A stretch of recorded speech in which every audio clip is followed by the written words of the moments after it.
Hey everyone, in today's video we have a mix of good, happy updates and some concerning situations that happened recently. We'll be talking about the Lenamiu Situation, Ginnyjayna's newly announced second series, GL directors finally speaking out against toxic fans, an update on Namtan, Milk and Jennie, and the first ever Brazil-Thailand GL series. So let's get into it. Both Ginny and Jayna announced it themselves on stage. They said the official Poisonous Love social media accounts would be changed to Lunar Secrets, and they actually did it. You can check and see. As for the synopsis, the story follows a top supermodel and an A-list actress. They were once close friends, possibly even lovers, but due to misunderstandings and damaging news, they separated and became rivals.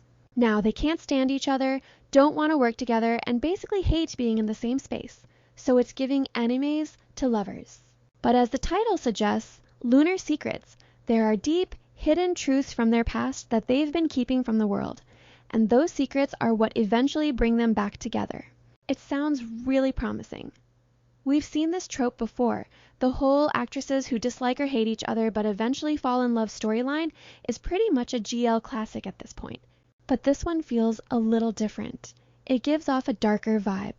When Jayna was talking about her character, she mentioned that they're orphans raised by the moon, which already sounds symbolic and emotionally heavy. With all the secrets and past trauma involved, it seems like this series will be more intense and layered. They also hinted that Thea roles will be reversed from Poisonous Love. Ginny's character is more like Jayna this time. And the cherry on top, Apple is going to direct this series. In the past, she directed and celebrated Pride Month with the play Stop Kiss, a story about two women falling in love, featuring Namtan. Plus, she directed the trailer of Last Case GL series. Apple also posted about it, asking for fans' support, and most importantly, patience. With everything happening with GL directors, I hope she don't get target of unnecessary toxicity. Well, she shared that this novel has been in her app library for 10 years, and she's currently working on the synopsis. She even encouraged fans to read the novel themselves. So yes, that's everything we know so far about Ginnyjayna's upcoming series Lunar Secrets. Lena and Miu both had to apologize yesterday to both Chinese and Vietnamese fans. So what happened was, they did a photo shoot to wish Chinese fans and send them Lunar New Year greetings. But immediately after posting, they had to take the pictures down from all 4 or 5 social media platforms where they had uploaded them, because it turned out to be very disrespectful to both fandoms. The blunder their stylist and team made was this. The girls were wearing an áo dai, a traditional and national dress of Vietnam, but their team presented it as a Chinese dress and used it for Chinese Lunar New Year wishes. So in that process, they ended up hurting both fandoms.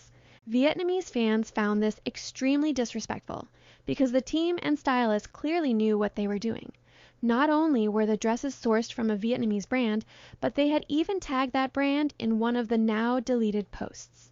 On top of that, all the wishes and captions were written in Chinese, and they were apparently referring to the outfit as a Chinese dress. Both Chinese and Vietnamese fans responded with disappointment. The teams could have done proper research about the culture they were supposedly representing. After the feedback started pouring in, all the posts were removed from social media on Friday, and I mostly saw 3 types of fan responses. One group of fans was obviously very protective of Lena and Miu. They believed this was entirely the blunder of their team and stylist, not the girls themselves, so they shouldn't be getting the heat. They were actively trying to remove and erase every single repost of those pictures. Anyone who posted about it had Lenamiu hardcore fans flooding their comment sections asking them to delete the images. But Vietnamese fans found that behavior very disrespectful. Not only were they already hurt, but now they felt singled out for expressing that hurt. There were comments like, if you start hating on Lena and Miu after a single mistake, you are not a real fan. Things like that.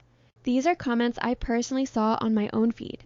I remember some Vietnamese fan accounts releasing statements saying they were offended and disappointed by the misrepresentation and distortion of their traditional dress. Some even announced they would suspend all participation in trending activities related to couple content. More statements asking for an apology continued to come out. What I noticed in this situation was that their fandom is very diverse and very protective. Aside from fans whose culture was disrespected, many others became aggressively defensive. They didn't see this as something serious enough to require an apology. As long as it wasn't their culture being disrespected, they were fine with it, and that was the behavior I observed. In fact, I even read posts asking international fans to take a step back. because they can't grasp the gravity of the situation. But one thing is for sure, no one was actually hating on Lena and Miu. The majority of fans were respectful in how they expressed their disappointment, because most people understood this was likely a mistake by the team, and who knows how many people were involved in approving that shoot. A few hours later, Miu posted an apology in 3 different languages, and Lena posted an Instagram story as well. They both apologized without making excuses. They took full responsibility on behalf of their entire team. They acknowledged that the dress they wore was indeed a Vietnamese traditional national dress, and they promised to properly learn and research moving forward. They also apologized to Chinese fans for the confusion caused. Miu mentioned that they got confused with how the cultural elements were presented, and they regret that it happened. This apology was appreciated and accepted by almost everyone.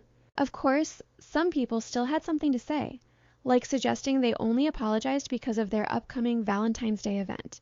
But I think they are genuinely sorry about the whole situation. Well, that's everything that happened with Lena and Miu. In the last 3 days, directors of GL series have basically become the next target of unleashed toxic GL fans. Now, Girl Rules is delayed, and I understand everyone's frustration. All the fandoms are waiting for the show to air, but everyone handles frustration differently. Some people make memes about it, some joke around and vent in harmless ways. And then some decide, you know what? Let's harass the director until he disappears from social media. And that's exactly what happened with Jojo, the director of Girl Rules. He has also directed parts of Blank Season 2 in the past. I mentioned in one of my previous videos that Jojo had said there were only a few cues left to film, but there were scheduling conflicts because the cast members are busy. That's normal in this industry. But instead of understanding that production timelines are complicated, some fans decided to lash out at him, as if it's solely his job to decide when the series gets released. Frustrated fans started calling him lazy, slow, and unprofessional. Things escalated when he had a heated online clash with some toxic users on X. Some of them used slurs and attacked his work ethic. That crossed a serious line. It became too much for him, and after the backlash and harassment, he deactivated his account. Here are some of the viral tweets that circulated. One person wrote, "Taking ages to film a series is one thing, but doing absolutely nothing to keep fans engaged in the meantime is literally just laziness, and shows how they don't give a F bro. Genuinely ridiculous. I hope that slur reads everything. Actually, it's deserved." Jojo replied, "I am a gay, and I'm proud of that. I just wish they would know that actually the director's work is all behind the scenes. Nothing to do with promoting. There are a lot of directors that have no social media at all. Feel like I should do soon for my mental health. Thanks anyway."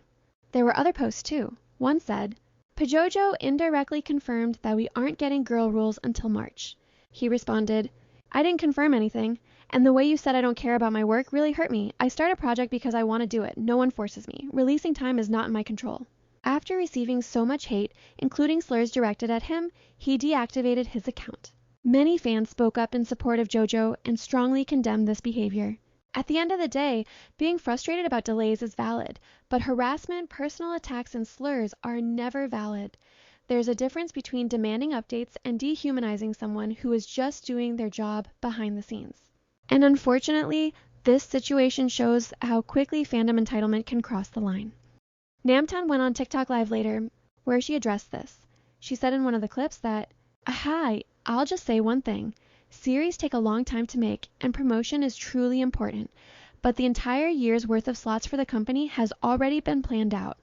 Whether it's Series 1, 2, 3, 4, 9, or even 20, whatever is currently airing, that's what must be promoted. The company is very large. There are many series and a lot of actors. Therefore, everyone has their own timing. Period." I wasn't going to talk about this, but I really understand because I work right here. I understand our idols. For those who don't understand this yet, you need to understand today that the company I'm in is a big one. There are many series slots in a single year, and everything is already scheduled. Whichever series is on air, we promote that one.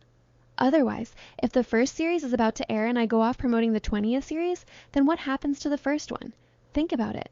Try to broaden your perspective. Try to look at it from the outside in. Do you get the vibe now? There is a process. No one invests money just to lose it.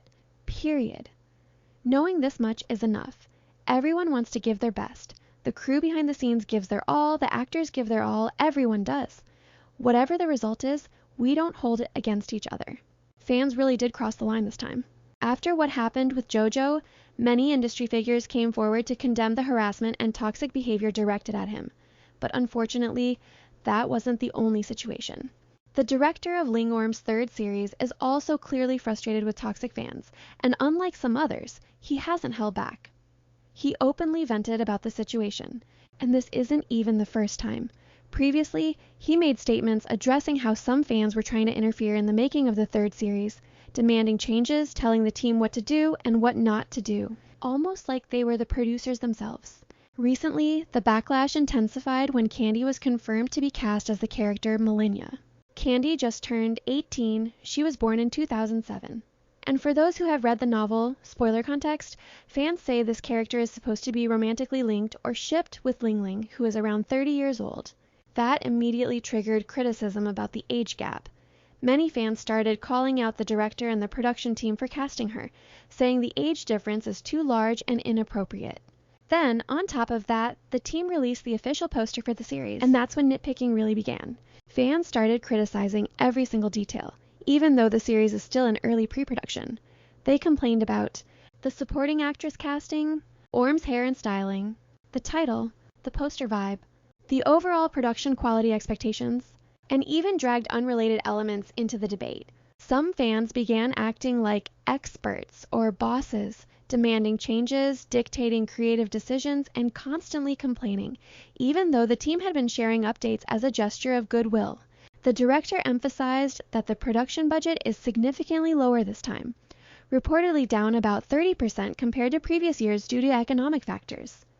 That naturally makes high-quality production more challenging. Yet, despite that transparency, fans continue demanding perfection and comparing it to past works, as if nothing has changed financially. It's becoming a pattern, frustration turning into entitlement, and entitlement turning into hostility. In a long post, the director responded, he said, "I just got home and was about to take a shower. Someone told me there's chaos all over X about Millennia. I went to read it and what the hell? Everyone has completely lost their minds. Are you all crazy? She's an actress, you got it. An actress. No matter how old she is, she's an actress. She's simply playing the role she was given. Don't you dare touch my actress.